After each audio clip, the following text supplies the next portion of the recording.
If you're Uh, not a speaker, if you could go ahead and mute your line for us. Jason, is that the correct name, spelling of your last name? Yes, sir. It's Whiteley. Oh, okay. Very good. Whiteley. Okay. Don't worry. Hey, I've been called plenty of things in 31 years in TV. So if you just point my way, I know you're talking to me. Awesome. Okay. So Hey, I see a couple of politicians on the line. Jones, Dallas County Clerk John Warren on the line in case you want to. Can they change, if you are a politician, please change your name, rename yourself for us so we'll know. And at the end of the event, we'll allow you to say hello, or if you can let us know, if you can send it directly to me so we can acknowledge that you're on the call. And we're gonna go ahead and get started because Are there any other speakers on, Gary Henderson, Mike Jones, Sasha Moreno? If you're on, there's Mr. Jones. How you doing? I'm on here. Okay. And I'm making you a co-host, so you'll be able to mute and unmute yourself. And I am going to change your rename and put speaker there. And then Crystal, for a reminder, Elena is on for Gary for United Way. Okay, great. Thank you. So Judge Moreno and Mark Milton. Excuse me? Good evening. Yeah. Okay, great. There you go. Okay. I'm here. For some reason, my name shows up as Marcus Turner, but I'm obviously not Marcus Turner. So. Okay, are you able to rename yourself? Can you I don't see an option that's showing up for renaming myself. Okay, there you go. Tell me the spelling of your name. I got it. It's M-R-K. Last name M-T-O-N. Milton. Okay. It's 702. Okay, and okay, so let me go ahead and get started. And if you are a speaker, if you'll put that in the chat so we can correct that, but I want to make sure that we go ahead and get started.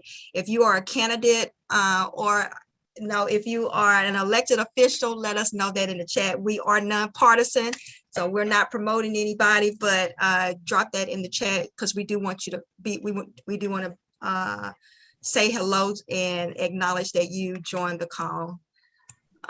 Just 1 second. Crystal, John, I saw your note that you have to leave by 7:15. Is there something you wanted to say to the audience? We can hit you off the top, John Warren, if you want to say something before you have to leave.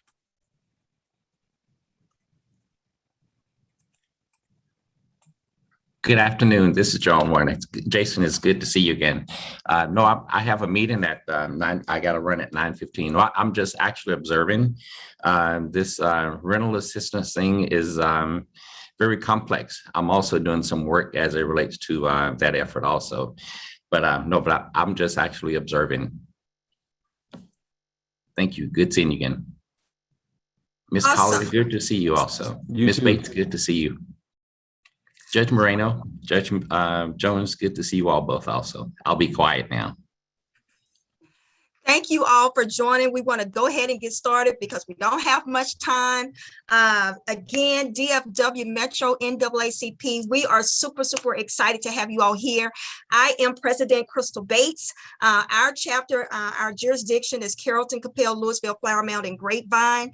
But we definitely do all we can to make sure we inform the community as a whole and beyond. We're not going to turn away from information because what happens next door impacts us. What happens here impacts next door. So that is important to us. And as Mr. Warren stated, and everybody knows that we are in a crisis with our housing market, and just with the pandemic, so many people are having difficult times.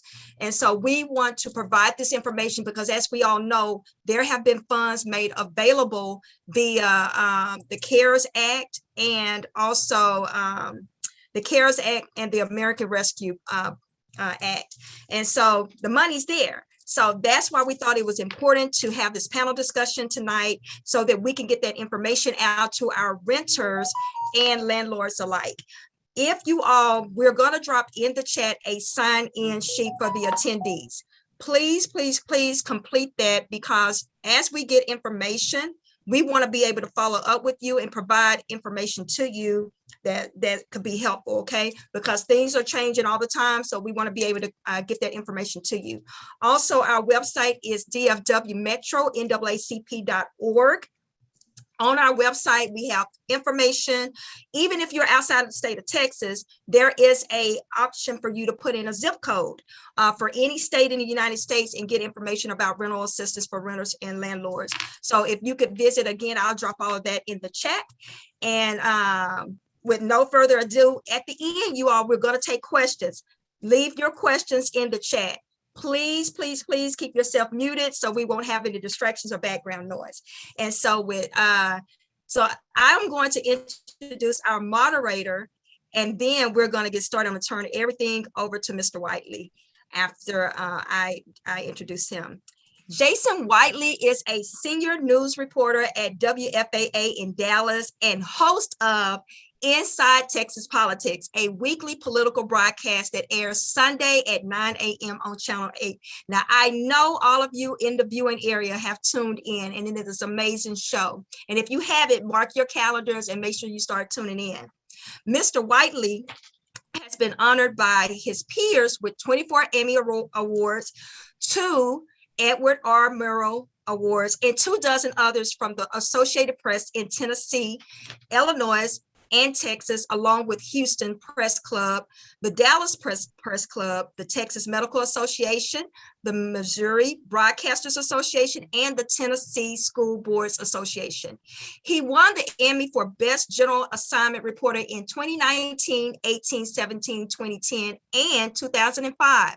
He earned a BA in Political Science from Western Kentucky University.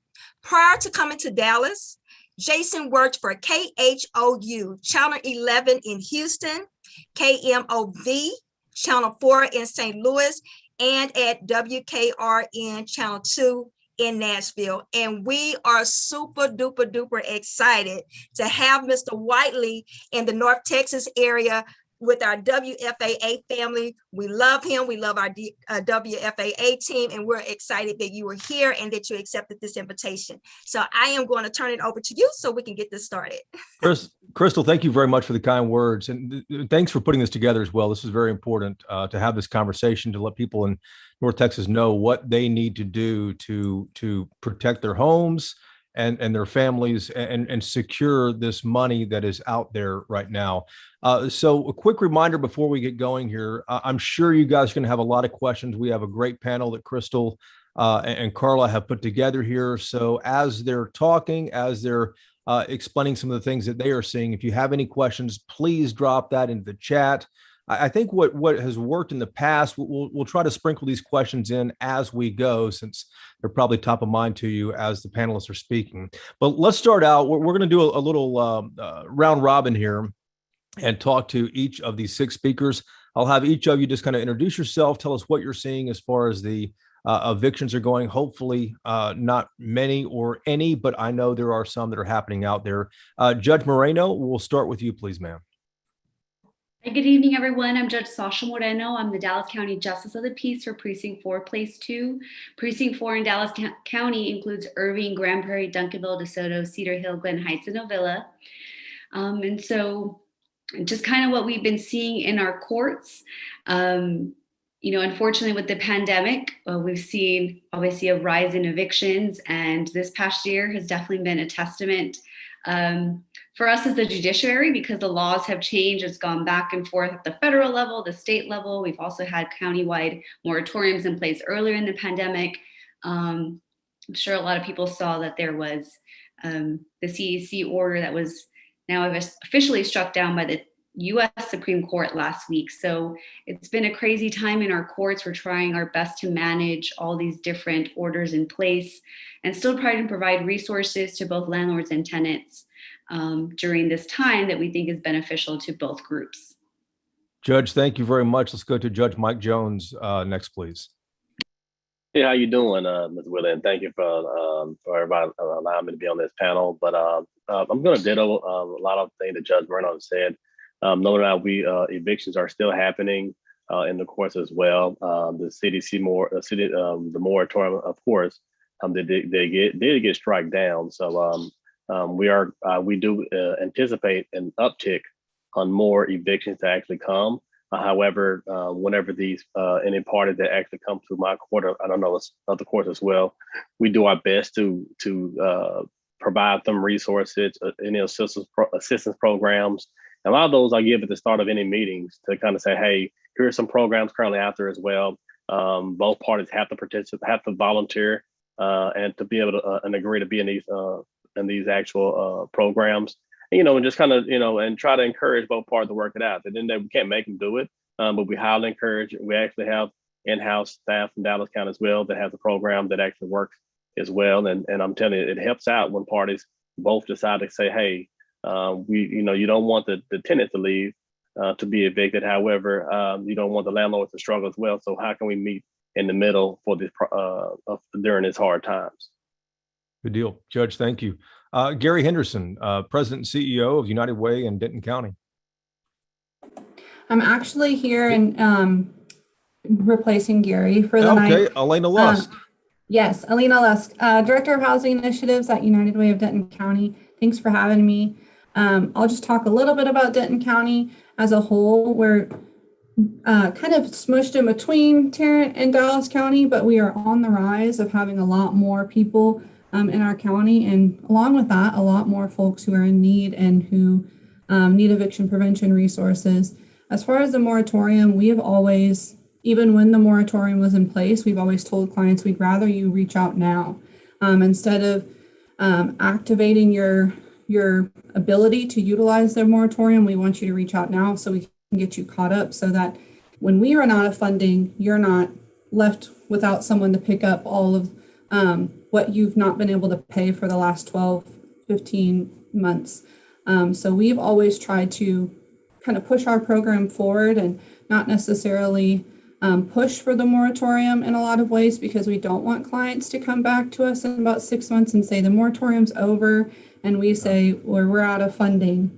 And so that's kind of our push. We've been seeing a lot more folks who are in need, a lot more folks who are kind of their leases are ending, but we're having to find them a new place because their apartment complex is saying, I know you've paid us back, but we'd like someone else to move in now.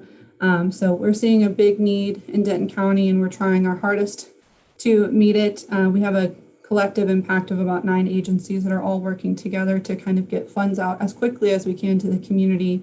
United Way in itself has an 18-person team working on it. Which is fairly large. 2 years ago, we had 18 people working at United Way, and now we have 18 people working on one program at our United Way. So pretty exciting, lots of need, but we're trying our hardest to get the need met. Elena, thanks for being here tonight. Mark Melton. Mark's a Facebook friend of mine, and I see a lot of his posts where he's dealing with a lot of these cases, unfortunately. Mark, good to see you tonight. It's good to see you too, Jason. So my name is Mark Melton.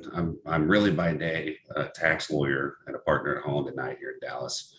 And at the beginning of the pandemic, really just started answering social media questions about evictions and stay-at-home orders. And before I knew it, I was spending 15 hours a day responding to people and their specific situations. And so I asked for a little bit of help. And in the last year and a half, we've recruited over 200 volunteer lawyers in Dallas County, and we've helped probably around 10,000 tenants facing eviction in the area since then. In the last 6 months, we've actually tried to formalize our process a little bit. So I formed a nonprofit called the Dallas Eviction Advocacy Center. We've hired 2 full-time lawyers that work for us now, and all they do is deal with tenants in Dallas County. It's been an interesting run with all the ups and downs that have happened throughout the course of the pandemic. And we've seen all kinds of things from, just really unfortunate situations to really bad actors. But just in the last 6 months in Dallas County alone, there have been almost 11,000 evictions filed in Dallas County. So the need is great. There is still a lot of money left in the rent assistance programs. Just at the state level, there's still over $500 million available. We still have tens of millions of dollars available between the city and the county in Dallas. So the money's there. It's just accessing it and letting people know that it's there that has really been the biggest obstacle. So I think things like this are great, just to let people know that there is help. We will literally represent anyone in Dallas County that's facing eviction for free. We have no requirements. We don't care if you are under the poverty level or over the poverty level, whether you're documented or undocumented. If you're facing eviction and you're breathing, we will represent you for free in eviction hearings. All right, Mark, thank you. Is Stuart from your organization with us tonight, do you know? Unfortunately, my colleague Stuart is not going to join us. He had a death in the family and had to leave town for a funeral. So he's trusted me to cover it for both of us. Understand. Thank you, Mark. Appreciate it. And now Dawn Cobb from Denton County as well, too. Dawn. Us. I am the Director of Community Relations for Denton County, and part of the role that I have played with the COVID-19 pandemic is to try to begin creating programs to get the Treasury funds out to people in need. And so with the eviction prevention, we put together a memorandum of understanding with United Way of Denton County to enable us to get the funds out to people as quickly as possible. And since April of 2020, we've been able to provide about 16,527 months of assistance to help approximately 7,300, almost 7,400 households, and keeping them from facing homelessness. And so one of the things that we're really looking at that is critical, we believe, is that because of the high growth in Denton County and because of the significant demand for apartments in our area due to the universities that we have, we are looking at other options. And this is something that Elena and I just had a meeting about earlier this week, about the fact that we need to look at programs with the American Rescue Plan that will help us to do rapid rehousing, because we are seeing a number of individuals who are being able to utilize our funds to get caught up with their utility bills and their rent bills, but then they're being asked to leave their apartment. And so with the high demand, we are looking at trying to assist people in finding homes when they face that situation. All right, Dawn, thank you very much. And thanks for the good work you've done up there with those 7,300 cases and the entire panel here. News on this changes daily, and I'm sure you guys know that. But at the end of the day, there's still, $1 billion left here in the state for rental assistance. And there's more money that's promised to come after that from the Biden administration. So let's open this up to the entire panel, whoever wants to weigh in here. What is the one thing you think that renters need to know right now? Whoever wants to hop in first, just unmute and lay it out for the audience here. Hey, I think that it really is being informed and not waiting until you get an eviction notice. Communicating is very important. Oftentimes, a lot of parties that come to the court, they just don't communicate. They may get struck the fact that they can't pay the rent, and then they don't communicate with the landlord. And then at that time, landlord, a lot of the apartment complexes would literally point you the direction for programs and assistance programs. So the most important thing I want to say is you got to communicate, keep them informed. And if one organization turns you down, go to the next one. If that one turns you down, go to the next one. There's so much money out here, and really the money has to go somewhere. So we're trying our best to ensure that anybody gets that assistance that's needed. Judge, before we go on to the next one, let me just ask you about that, and Judge Moreno too, maybe here. My understanding is people can't actually apply for assistance until they have an eviction case against them. But Judge Jones, you mentioned that people need to communicate early on. Obviously, that makes sense. But at what point should they call in? As soon as they know they're starting to fall behind, or what? Yes, anytime you have a significant impact into your income level, you're not going to make the rent. Absolutely, if you can. But not just, of course, when you receive it. Of course, when you receive it's after the fact, but it still doesn't stop you from getting assistance. But the moment that you can't pay the rent as much as you can, then communicate that, find assistance programs, because you don't have to get an eviction or get a notice or get sued for an eviction to be able to get a rental assistance. And go ahead, Moreno.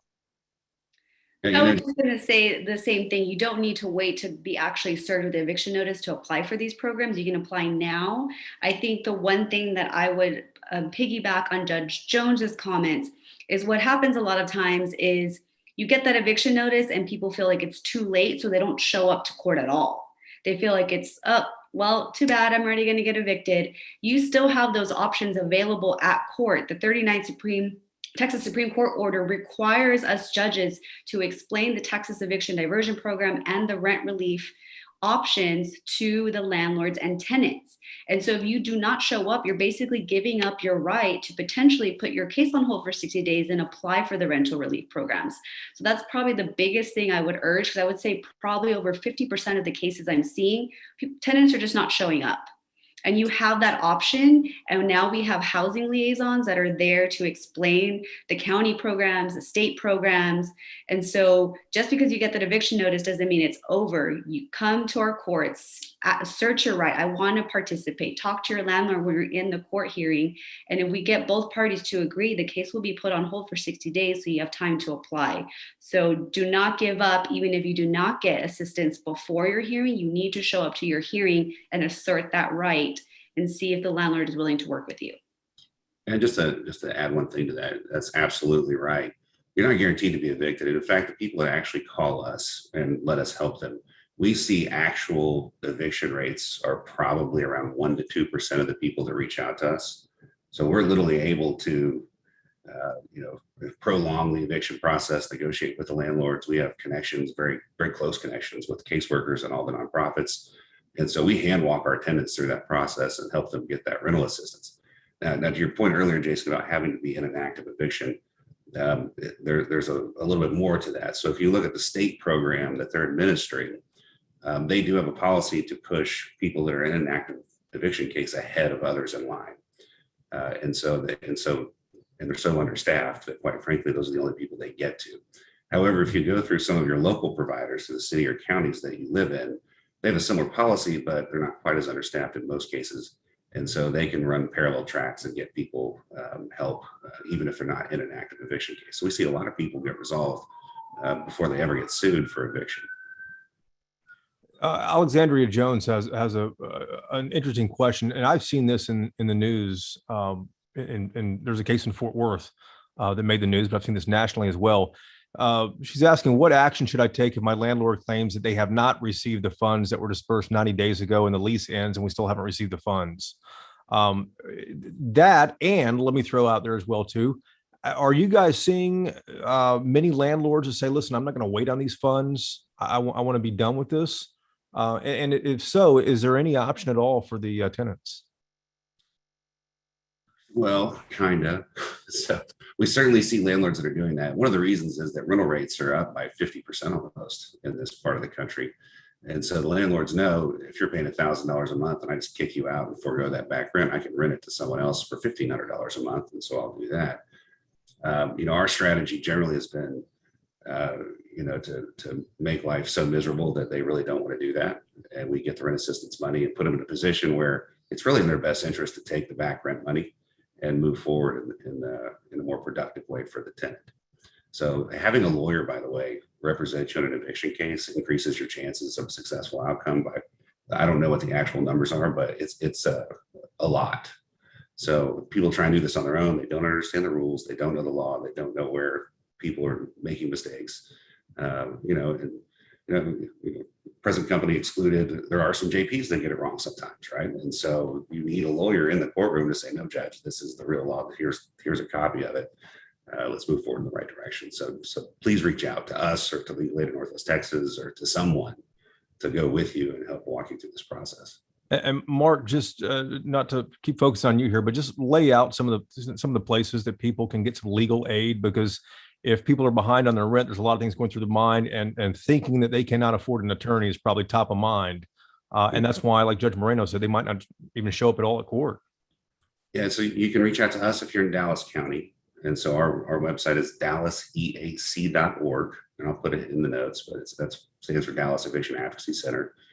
You can also reach out to Legal Aid of Northwest Texas, and they cover this whole region. So I think they have a 14-county area. So whether you're in Dallas or outside of Dallas, you can reach out to them. The one difference is, since they're funded by state and federal funds, they do have some restrictions on who they can represent. And there is a pretty lengthy intake process. There are some emergency exceptions. And we have none of that. We don't accept any funding from anybody that restricts who we can help or how we can help them. So we can, I've dropped the phone on occasion and filed appeals on things within 15 minutes. So we can generally move very fast, especially in emergency situations. All right. I want to bring in Elena and Dawn as well, too, because Denton County's seeing a lot of cases, obviously, from what you guys are laying out there. Would you guys like to add to that? I would just echo what both of the JPs have said, is that we have a strong connection with our Justice of the Peaces. They have our information. They have flyers that we worked with them to have a bright pink flyer with a huge stop sign in the middle of it that goes into all of their eviction paperwork that says, stop, like, you can stop this right now. Go to this link and fill out for rental assistance. And we try to get people before they even get to that step. But once they're in that step, we can also still help people who are going through that eviction court process and stop the writ before it happens and kind of mend that relationship and move that client forward with more rental assistance moving forward, so that both parties are feeling a little bit more calm. If you feel like your rent has been paid for October, November, you're like, okay, let me try to figure this out. But we try to stop that ahead of time. And I would just echo what they said of reach out whenever you feel like you're not going to be able to pay rent. If I can't pay rent for September and it's September 2nd, or I'm thinking I probably can't get to October and it's September 15th, reach out and start the process. It can take a couple of days sometimes. We do prioritize households who are in that eviction process, so we move them forward, but it doesn't push anyone back too far, maybe a day or so behind. We do move folks forward who are in that eviction process already, so that we're not messing anyone's dates up or missing anyone by just a day or so, and kind of preventing that homelessness. And Dawn put our United Way link in the chat, and the Legal Aid of Northwest Texas is definitely a huge resource. We connect with them whenever we have questions on, hey, should we send this person to your way while we're working on their rental assistance? And they've been a huge resource for us. So just echoing that. Great. Thanks, Elena. Dawn, did you want to add to that? I saw you put that in there, so thank you for sharing that link. Yes, and I think Elena wrapped it up beautifully. So we are in constant contact with our JPs in Denton County and giving them updated information all the time so that they can provide assistance and guidance as these cases begin to come in. So thank you. Thanks, Dawn. Drew Murray is asking a question about what's actually happening in the court. So this is probably for the judges here. Drew says, according to the eviction lab, in normal times, 27% of evictions occur in Black majority neighborhoods. Are you seeing a higher percentage of Black minority families suffering from fear of eviction? I think the judges, Mark, you're shaking your head yes. The judges, you guys are seeing it too, I presume? I don't know if they're seeing their individual courts, but we're seeing probably 75 to 80% of the people that contact us are people of color. Probably 55 to 60% of them are single parents. And so there's a lot of single moms out there, especially African-American single moms, that are being subjected to this. And so it's been a huge issue to try and overcome, but I'll let Judge Marino or Judge Jones speak on that too. And I would definitely say we're a majority minority precinct, but in general, I think we haven't gotten full census numbers, but I think we can all say that, especially in the surrounding areas, we are seeing more minority numbers in the minorities communities rising. And so unfortunately, those are also rising in our cases that we're seeing minority families affected the most. I think the other thing that's important to understand, because I will say that now some of the landlords are getting a little smarter about how they file these cases. So everything we're talking about applies to rent if the petition is regarding rent. Now, are they claiming breach of lease? If they're claiming that they ended the lease and terminated the lease, the rent relief programs, the eviction diversion programs would not apply. And I have definitely seen an uptick on those petitions, which is a way to get around having to follow through in terms of the rent assistance programs and requirements. So that would be something I would also see what your petition is saying, see what the reason the landlord is stating that they're moving forward with an eviction, because I've seen an uptake in those types of cases where normally it's just majority, 90% of cases are rent based, but now because the laws only apply to rent-based cases, now we're seeing other reasons to move forward with evictions as a way to get around. Interesting. And to piggyback off of that, she made very, very, very, and it's very true. With those holdovers, you have lease violations, you will literally have a landlord that will pretty much find any way stack on that citation or stack on that petition with not just non-payment rent, just anything else to try to evict that tenant at times. So a lot of times they could be behind on rent, but they may choose to do a lease violation. And given how they do that petition and how they file it, they are within their given right within the law to move forward with that. But yes, that is very true. And also to on the other point of it as well, yes, we're seeing a lot of minorities as well, single moms with kids that are literally in school, literally home, doing home virtual school, and all that is actually going through the courts, and it's very unfortunate with those situations. And us JPs, me as well as Judge Miranda and other Dallas County ones, we make sure we get the resources out there to try to help within that process. But again, it's only so much you can do with that.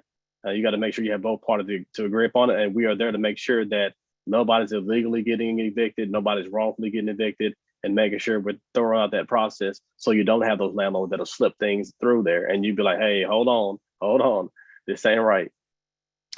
I'm curious, based on what you said, Judge Moreno and Judge Jones too, most tenants and landlords have a good relationship, with each other, but it seems like that I would guess that tenants really should communicate as much as possible with their landlord to avoid getting to this spot and tell them, I presume, that he or she has applied for assistance. What would you suggest? Well, sometimes it's frustration, sometimes, you can communicate, but sometimes the way you communicate either party, which can turn that great relationship to an ungreat relationship. So it's about how you communicate and effectively in a given situation, because literally you can have the greatest relationship and you can be, you can communicating and the landlord can be on board, but then stuff can turn left field if negative things can come on out. Because I've seen those other situations before they come to the court. Yeah, I bet you have. I think we've all seen a lot of these situations. Communication is definitely key, right? You got landlords sitting there. If you're talking to them and they feel like there's some hope, they're going to get paid, like they tend, at least in general, to be more patient. If you're not responding to text messages or phone calls, they feel like they have no other recourse than to file an eviction. And so they do, because there's just no other option that they feel like they have. Now, one interesting statistic here is the number of filed evictions is actually down by about half from pre-pandemic rates. So, and one of the reasons for that is the rent assistance programs. There are a lot of landlords out there that feel like they're going to get paid if they're patient. And so at least half of them, based on historic numbers, aren't even filing evictions because they want to go through the process and get paid. So if you're communicating, if you've applied for rent assistance, you're much more likely to get some mercy from the landlord. And there are landlords out there that just have no mercy in their hearts. And please call me, because I can deal with that, very effectively. But like you said too, Mark, I guess the bottom line is communicate as much as possible, because Yes. a landlord might think there's no other option. You want to avoid that as much as possible, I presume, right? Absolutely. Crystal, you bring up a really good follow-up question to, I think, what Mark and the judges were talking about a moment ago. Is there any specific reason that you feel that evictions are having a greater impact on minority communities? Any thoughts on that? I have thoughts on everything, but I'll let someone else talk if they have thoughts, and I'll follow up. Elena and Dawn, you guys hop in as well too. I mean, you guys are seeing, I guess, similar things in Denton County or the judges, whomever. Yes, we are. And in fact, what we are seeing as far as those that we have provided assistance to, we're seeing that our Black households are participating 4 times above our respective county population, and our Asian households are participating about 3 times above our respective county population. And what I have heard from Elena and her team of 18 that she is a part of is that the economic impact of COVID-19 and the job losses that occurred predominantly affected people who were frontline workers at grocery stores at different locations. They also had situations where their children were in school, or they have school-age children, and they were having to leave their jobs. If they didn't lose them, they were having to leave them so that they could help provide that virtual schooling. And so unfortunately, that did impact, I think, the minority population a lot more based on that. Elena, do you want to add to that for Denton County? If not, we can go to the, okay. Oh, no. Dawn has all the same data I do. Judge Moreno or Judge Jones, I presume you're hearing a lot of these stories in your courts. So I would say maybe another reason why there's maybe a disparity with the minority communities, especially in our precincts, like we have Irving, which has the most diverse zip code in the nation. You know, I think we talk about communication, communicate with your landlords, but I think there's some language barriers. I think there's also concern in the immigrant communities that they're just scared to reach out and something's going to happen and they're going to get deported. But I would definitely see language as an issue. You know, luckily with our court, since we're not a court of record, I can be a little lax. And because I speak Spanish, I'm able to assist if both parties are willing to have our hearing in Spanish, but I only speak Spanish. And unfortunately, there's a way more languages in that many of my community members speak. And so it does make it difficult when you're trying to explain a program, explain the requirements, let them know what they're doing if their English is not their primary language. And so unfortunately, I think it does affect minority communities in that way, because there's some language barriers that are affecting the communication between the landlords and the tenants, and even me as well. If I can explain it to you, but if you don't understand English or Spanish, that's the other language I know, then it's going to be difficult for you to maybe be willing to participate or try to come to an agreement between the landlord and tenant. Judge Jones, what do you think? Why do you think that we're seeing more minority communities impacted by these evictions? Well, it really goes back, honestly, it really goes back to, from what I see the most, there's a lot of single moms, kids, and also along with single moms, the kids were the impacts where one person gets COVID. And then, of course, next thing you know, they got to be out for 2 weeks for work. And then next thing you know, their next kid get impacted with COVID. And they got to be out for 2 weeks for work. Really losing 2 weeks. Sometimes I believe, we're really just one paycheck away from being homeless. And so you give that mixture along with it, then, that is a recipe, of course, for an eviction, unfortunately. But when we talk about minorities, it is true that Judge Moreno regarding language barriers regarding the city of Irving. However, we have a minority, district, so we're going to see those numbers anyway.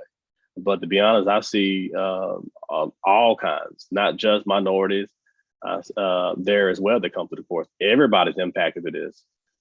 So if you have a majority minority demographic in your precinct, you're going to see that regardless. I mentioned early on that the news seems to be changing on this constantly. One of the biggest headlines the other day was about the Supreme Court ruling that the eviction moratorium is not going to be extended. What realistic, literal impact is that going to have on both renters and landlords? Whomever wants to hop in. I'm a little, it's an interesting question because it hasn't really had much of an impact in Texas since April anyway, right? So this isn't really a huge change for us. Texas courts took the position that the federal moratorium didn't really apply here in the first place, and landlords could evict at will since April 1st, which is one of the most ridiculous things I've ever heard of in my life. You have to go to a court to get the blessing of the court to commit a federal crime. And we think that that's okay, right? That's dumb. But anyway, that is the position of the state. And so now this thing is gone. So it wasn't really helping a whole lot anyway. Now, I think the practical impact is there were some cases where the landlord did elect. They said, I don't want to take this risk that I might be prosecuted for this federal crime. And so I'm just going to stand still and wait. Now, of that group of cases, some of them, the rent assistance has come through. And so those cases have been dismissed. There's another group where no one ever got back to the courts, and the courts just dismissed them for, want a prosecution. But there's still some subset of that group that are just sitting out there that were suspended cases. And now they're going to come back up before the courts again. there is no federal protection. And if they haven't gotten the rent assistance through and the landlord wants to move forward, those people are going to be evicted. I can't stress enough the importance of knowing that you have a right to appeal these things, right? Even if a judge, and by the way, judges don't really have a lot of discretion here, right? If the landlord wants to evict at this point and you're $1 behind on rent and 3 days late, they have to say yes, with some exceptions. So, but you can still always appeal. You have 5 days from the date of the eviction to appeal. One of the things that you have to do within that is from the date that you file the appeal, you have 5 more days to pay 1 month's rent into the court's registry. Treasury just changed the rules to allow a lot of this federal money can now cover those 1 month rent payments into the court's registry, which is new as of about 10 days ago, which is fantastic. And so, but again, you have to go through the rent assistance process to get those providers to provide that money. We're struggling with the county to get them to accept United Way checks.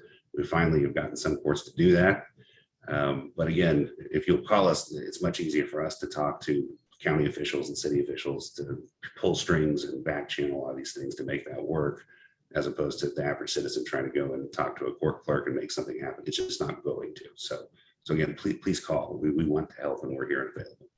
Mark, did you say there are some issues occasionally with people accepting the United Way checks? Yeah, so the county policy is you have to submit either a cashier's check or a money order, right? And because they don't want personal checks for good reasons, right? Within my pound. But we have been successful in getting a lot of the courts actually so far to accept United Way checks to cover that. And we do have a fund at United Way in Dallas County to cover those rent payments into the court's registries to perfect appeals. And so, but we still have to go pick up the check and drive it out to the court. Like, it's still a major logistical pain, but we have people that will do that. So, Dawn and Elena, are you guys seeing any issue in Denton County with that same situation? I've not heard any of our JPs talk to us about not being able to accept checks. The only standstill on checks for us is we have to have a W-9. So if a landlord isn't able to provide or does not want to provide a W-9, we aren't able to get them a check. But a lot of that time, it just we talk about rapport building, bringing the landlord in, having a staff member meet the landlord at their office or property manager at their office, explaining, we're not trying to steal your identity. We're not trying to do anything. We just want to give you money. So just fill out this one W-9 form, and then you will have the 7 months of rent that this person owes. And generally, for the most part, we get all W-9s that we need. I think we have maybe 5 or 6 total that we have not been able to collect. And those are waiting, but out of the thousands of applications we've gotten through, 5 or 6 is a very small number. But yeah, we've not had any problems with people being able to take our checks. Just to clarify, Lane, I'm not really talking about the checks that you're writing to the landlords necessarily. When you file the appeal, you have to write the rent check to the court, not the landlord. And so you have to write a check to Dallas County or Denton County or whatever county you're in. And so we've, in the early days, had a lot of trouble getting the county to accept this money that was not in the form of a cashier's check or a money order. But I think we're starting to resolve that. I think the commissioner's court's going to formally take it up in Dallas here in the next couple of weeks and actually pass a policy to make sure everyone knows about it. But it's a slightly different issue. Good. At the end of the day, I guess when I heard the news the other day that there's almost $1 billion left in the state, I'm like, what in the world is going on? Why aren't people taking more advantage of that? And you guys have kind of laid out some of the reasons why. Is there a concern that any of you might have that this money might not be spent despite the need that's there in our community? Yeah, I think nationally, what's the number? It was under 10% or something of all of the billions of dollars that have been dispersed for rent assistance nationally have actually been spent on rent assistance. So there's something like $45 billion just from the last relief package that's just sitting there all across the country unspent. And I don't know that it's for lack of trying, right? Everyone can apply. They're actually processing these things now. But I will say, if you have the option of either applying through the Texas Rent Relief Program, which is the state's program, or applying through your local providers like your United Way or Catholic Charities or something like that, you will get your rent paid significantly faster if you go through the local rent providers instead of the state program. Good advice there. Here's a question for the 2 judges on the phone here. if I have received an eviction notice, what are the processes and the deadlines that I have to meet so I can hopefully stay out of out of your court? So if you receive an eviction notice and you've been served by the constable, it'll have the date and time of the court hearing. So as we've said before numerous times, you do not have to wait to your court hearing until you try to speak to your landlord to try to make any sort of accommodations or, payment plans or, show that you're going to actually participate in a rent relief program. The other thing I'm noticing, we do send these information with the rent relief. We're also like, Elena, we put it on pink paper. Please read me. Please apply for me. And I think, again, people just see eviction and they don't get to the rest of the paperwork. And so it's really important that you read everything that the court is sending to you. We are required, again, to provide this information. But if you're not reading it and you just show up to court, you just see your court date, I think that does make it, again, more difficult. And so make sure you read everything. It explains when you need to show up. But it also has the rent relief program requirements in English and Spanish. I think there's also other languages, or it has on the bottom the website. And just try to communicate with your landlord ahead of time to see if you can make some accommodations. I would say now with the diversion program and the rent relief program is processing faster.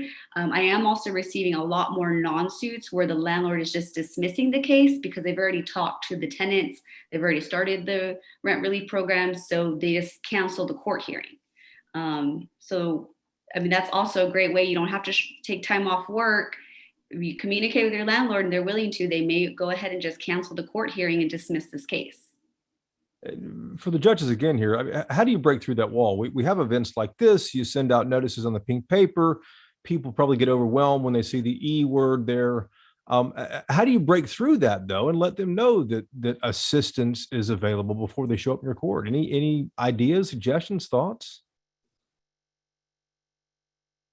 We do our best trying to do these panels and get the information out there and speak to the media and go to community events, but we also depend really on our community and these great organizations that are here to help us spread the word. It is just very difficult, and unfortunately our hands are kind of tied. We can provide as many resources at the hearing, but I wish I could send packets of every organization that could help them with our court citations, but we can't do that. So it's really up to the local organizations to do what they can to get the word out, and also the media, where you can post this information for the rent relief programs on the 6 and the 10 o'clock news as often as possible. I have trouble myself just getting stories in the 10 o'clock news, so I understand. But no, that is important, Judge. There is a question in the chat. I think it's actually from Alexandria Jones. I think she's just asking everyone in the chat, but because the chat doesn't always live with these videos and the different platforms, I want to ask this question to the panelists. What is the time frame for you to get back with tenants who reach out for help? If I'm behind, I reach out for help. The deadline might be coming. How soon, Mark or Elena or Dawn, do you guys try to get back with these tenants? If somebody says, I'm about to be evicted, imminently, we usually call them back immediately. But for a general, hey, I got a notice, like we all know, they're not getting evicted for weeks probably. We try and respond all the time within 24 hours. Generally, it's within 30 minutes to an hour. It's not very long. We only have one volunteer that does all of our intake. That's my poor wife, who I conscripted into service to do this. And so she works 40 hours a week doing this stuff. But so sometimes there are delays, but it's generally a pretty quick turnaround. Our thanks to your wife there too, for her work there. Yeah. Go ahead, Elena and Dawn. I'm curious for you guys as well too. How long do people have to wait? Yeah, so it's similar. We have an online application, and we have a couple of staff who watch every application come through. And there's a question: are you facing eviction? What's the date? Have you received a notice? Those kind of questions kind of indicate someone needs to contact them within 24 hours.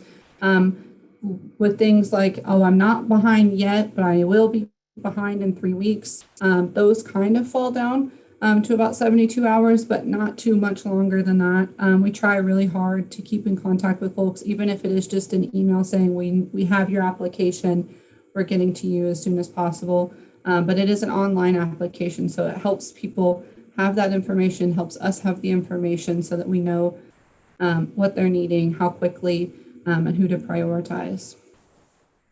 You know, Jason, you brought up this question of how do we get to more people, and this has been something we've been discussing in the nonprofit community and even with city and county governments, because still, even now we're this far into the pandemic, probably a majority of the people that finally reach out to us when we say, have you applied for rent assistance yet? They say, what do you mean and how do I do it? And so, you know, we've had a lot of conversations about how do we get the word out that this is here and how to do it. Our intake process is intentionally almost non-existent, right? Because a lot of people just get frustrated and they don't know what to do. And so we try to avoid all those hurdles.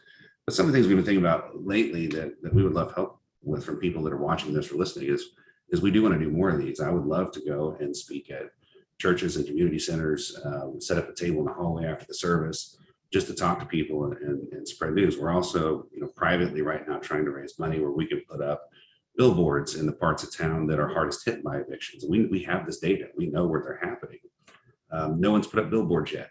We need to go to media outlets that are really talking to the people that are being subjected to these eviction things. And so we're actively trying to plan for that right now to put together a package of privately funded advertising and media dollars to really get the word out on how to find help and where to go. Good. Here's a question that Crystal is fielding at the NAACP DFW Metro branch. After a landlord gets funding, these federal dollars that are out there, can the landlord still decide to evict the tenant after the tenant has paid the rent with the rent relief program funds? Not immediately. We've actually gotten sanctions against certain landlords who have tried to do that. There are some time restrictions where if they take the money, they're agreeing not to evict for a certain amount of time. And I know that listening to NPR every morning after I take my kids to school, I remember a case in Fort Worth a few months ago where a woman was evicted in Fort Worth, and the eviction happened after the landlord got the federal assistance. And I remember thinking as I'm pulling into the garage, how in the world is that even possible? Judge Jones, Judge Moreno, are you guys seeing that at all? We have to move forward with the information that we have. And so even if their landlord's like, you know what, I'm going to dismiss this case, don't show up to court, I still recommend people to unless you have that paper that case is dismissed, you need to show up, because the landlord can show up and say, look, I don't know that they got rental assistance. And if the tenant is not there to tell me, then I'm assuming that they've defaulted. And so that's why it's super important. You need to be showing up to these hearings. Unless you get a paper that case is dismissed for the rent relief programs, then I would always, again, make sure you're asserting your rights, because I do not know, I'm not privy. We don't get a notice to our court saying they've been approved for rental relief. That does not happen. So if you're not there to tell me it happened, I'm assuming it didn't, and I'm moving forward. So make sure you show up to court. Good point. And one thing that we also were seeing at times with a lot of landlords and tenants, you know, I'll ask if there's any rental assistance. Tenant says, yes, I have. Landlord would be the first to say, no, I haven't. And then the tenant will provide the case number, and the case number is already linked because there's a portal how this stuff is set up, these rental assistance. Then the case is already linked to the landlord, or they may have representatives that are filing for the landlord that don't communicate to each other for it. And so in those situations, we have to look at those on a case by case basis to ensure that the landlord is not trying to, swing one in and trying to, wrongfully evict and take the money at the same time. Because I think most of those programs, again, I don't have in front of me, but, they say that you're not going to move forward with eviction if you receive payment. So a lot of landlords, of course, they'll try to keep the case on the docket just so they can make sure they receive that check. There's been situations that I've seen that the checks was made out to the tenant instead of the landlord. So there's a lot of different situations on it. And a lot of these landlords, they want to make sure that, hey, I receive funds. And because of the rental assistance or a lot of rent relief, I know they've been pretty backed up here lately. Like, I believe maybe about 45 days out I've seen from different tenants. And so it'll say approve, and it'll check this first check may take 7 to 14 days to get there, not accounting how mail may be a little bit sluggish. And so you just want to make sure that you're being fair and you don't just say, well, You didn't receive the check, you're fit to get evicted. So, it's just a case by case basis. But most judges, Judge Moreno and I and other judges in Dallas County, we make sure that we look at that and make sure nobody's trying to get one in, because these federal dollars is very serious. And if you're not going to accept these funds, of course, you need to send these funds back if you're going to evict, if you're not trying to move forward with them. Here's a question. We actually, Go ahead. I'm sorry. Elena. No, go ahead. Oh, I was going to ask you the next say, question, but I want you to add this too, please. We actually include a letter that was approved by Denton County's attorneys that basically says politely, I'm going to say it politely, but it says, if you are cashing this check, you cannot move forward with an eviction. And by taking the check and cashing it, you're effectively agreeing to not move forward with eviction for the rent that we are paying for. If we're paying for October and they move forward into November, we don't have much control over that, but we do have a letter that goes in every check.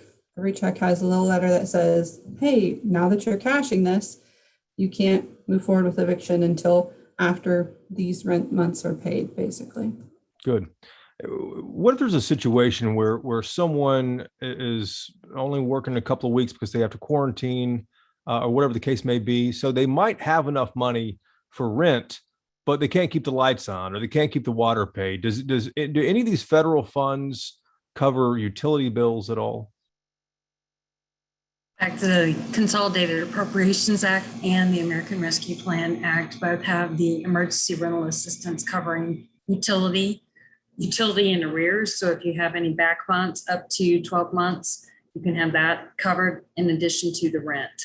And then you can provide another 3 months through one program. And then with the other program, you can have another 3 months forward. So the total maximum that the Treasury allows for any person to receive is 18 months of assistance for both utility and rent. And I think I heard something on the news the other day too about, like, from Dallas County, for example, Dallas Water Utilities saying, if you're behind, reach out to us. Communication just seems to be highly important, whether it's speaking with your landlord or utility provider, whomever. Let me ask, let's see here. We have, Crystal's asking this. Crystal, I think I missed a couple of your questions here too. Crystal says, I was informed the funds can be used for advertising, such as a billboard. That's from Mark. How can he and other organizations access funds to help disseminate information? And Crystal's also asking, is there something in place to address landlords that take the money and still try to evict the tenants? Judge Moreno, Judge Jones, do you know if those cases are very frequent? Or Mark? I mean, we have to go and affirmatively complain to the courts about it, right? It's not the judge's job to audit everyone. And so when those things do happen, we do go back before the judge and we ask for them to be punished. And we have been getting sanctions against landlords that are acting badly in that case. With respect to getting money, I'm actually not worried about raising the money. So I think we've got that part handled. But yeah, there's no process here, guys. This is the Wild West. So I will say the other thing too is, what happens too is landlord and tenant comes in, tenant says, I apply, landlord says no. Okay, tenant, can I see something, your case number, documents? I don't have anything. And so then it kind of becomes a he said, she said, so I think it's very important if you have documentation to show you're in the process. It's also helpful for us to know, okay, maybe it's not approved, it's pending, because a lot of times they just show up, I applied, okay, well, what's your case number? And if you don't have that information and we have, conflicting testimony, it's hard to see if what's really going on. Is the landlord really taking advantage or,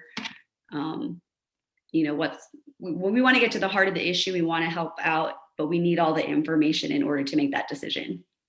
There's the last question. It's hard to believe we've already been speaking for an hour here, but Crystal's asking, can these federal funds be used with other expenses, maybe to pay a credit card bill for a hotel that you've had to stay in because of the winter storm back earlier this year or anything like that?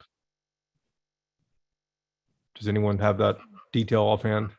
We cannot pay credit card bills. We can put people into a hotel if it's preventing their homelessness. So if someone has been evicted, it's gone through the entire process, the landlord has no interest in moving forward, we try really hard to find them a new unit that works for them financially, but we're not able to. And they're out on the streets. They have to move out. There's nowhere for them to go.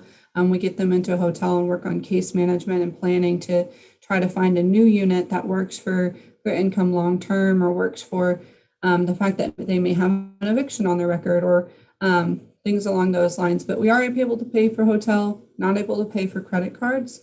But we work with a lot of our hotels in the local area. In fact, I'm sure if any of them were watching right now, they would say, yes, we know all about United Way clients going to our hotels, because we have probably one person in every hotel in our county right now. Wow. We started this program by kind of going round robin and having you introduce yourselves. Let's go round robin as we close the program here, and have you just give your website, one location that people can go to get information, to find out how they can qualify for this money that's out there that's not being used. Elena, we'll start back with you, and we'll go to Mark, Judge Moreno, and end with Judge Jones. Sure. So Dawn linked our website in the chat, but I'll link it again right when I'm done talking. But if you ever need assistance, you go to unitedwaydenton.org. It's a bright red bar across every single page on our entire website that says eviction prevention, renters and landlords, because we can get people started. If you're a renter, or if you're a landlord, you can start the process either way. And we start to work with folks. It's across every page on our website. So it's not hard to miss. Bright red bar across the page. Elena, thank you. Mark? Yeah, so our website for the Dallas Eviction Advocacy Center is dallaseac.org. And if you're in Dallas County and you want to apply for rent assistance, obviously we're not a rent assistance provider, but we will help you go through that process and fill out the applications with the providers. You can Google, if you just Google DFW United Way Rent Assistance, their website's the first thing that pops up. And it has links on that page to everyone in Dallas County that's providing rent assistance. So you can start there and start your application. Thanks, Mark.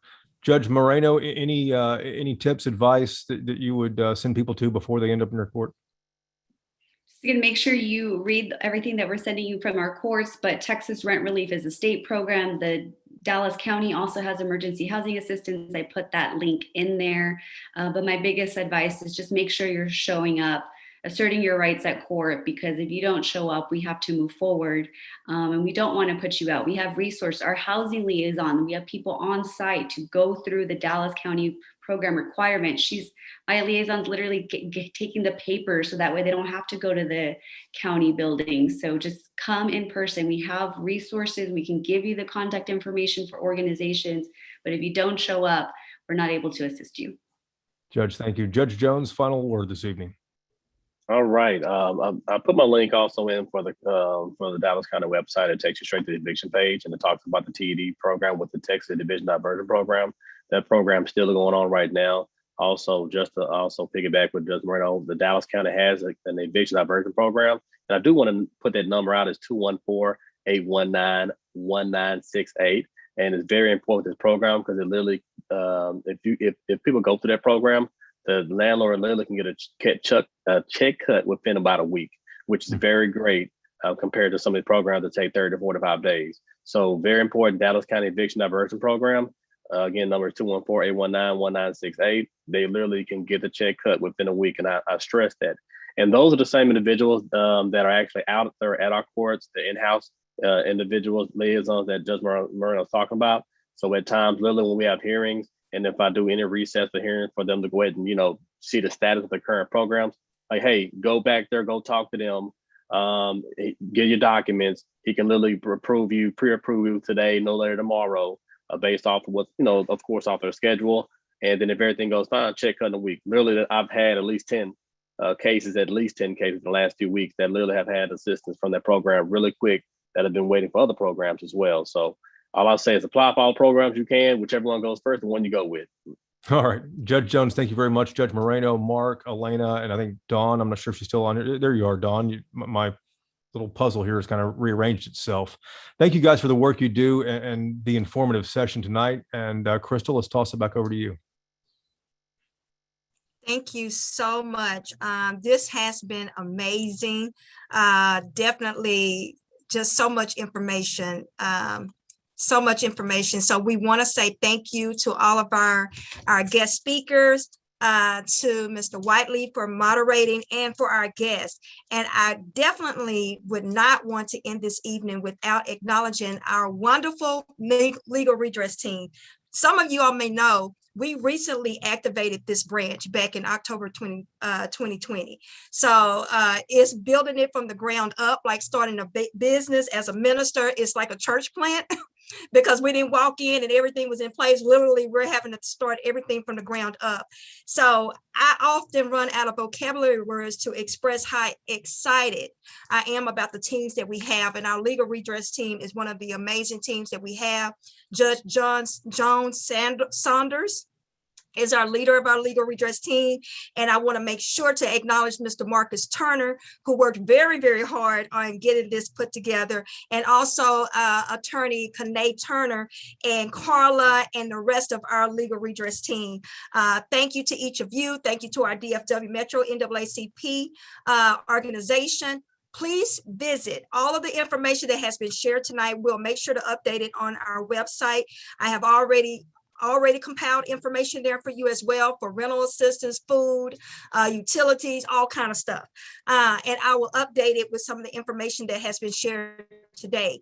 DFW Metro NAACP.org. Again, the sign-in sheet is there. Everything you need to know is going to be right there on our website. Join us on Facebook. Judge Moreno, you joined our Facebook page during the group. We ask that you all do and listen to the panelists, Mr. Whiteley. If there's ever anything going on, even outside of this, that you need this platform to get the word out, contact me, contact any of us. We want to do all that we can to service our community. We all have the same agenda. You know, we want to help people. We don't want anybody homeless. We don't want anybody struggling. And so you all have taken on the positions that you have to prevent that kind of stuff. So if there's ever a time that we can do anything to assist, or you need our platform, we need to hold a meeting, you need to be the guest, let me know. Thank you, everybody, for tuning in. Have a blessed and amazing night. Marcus, anybody, have I forgotten anything? Oh, our officers, I can't forget. Our Vice President, Mr. Kendall Marshall, is on the call. Our Treasurer, Second Treasurer, Dr. Jack Henderson, is on the call. Our Treasurer, Monica Miller, and our Secretary, Second Secretary Joe Murray, is on the call. Thank you to everybody. Did I leave out anything? Awesome.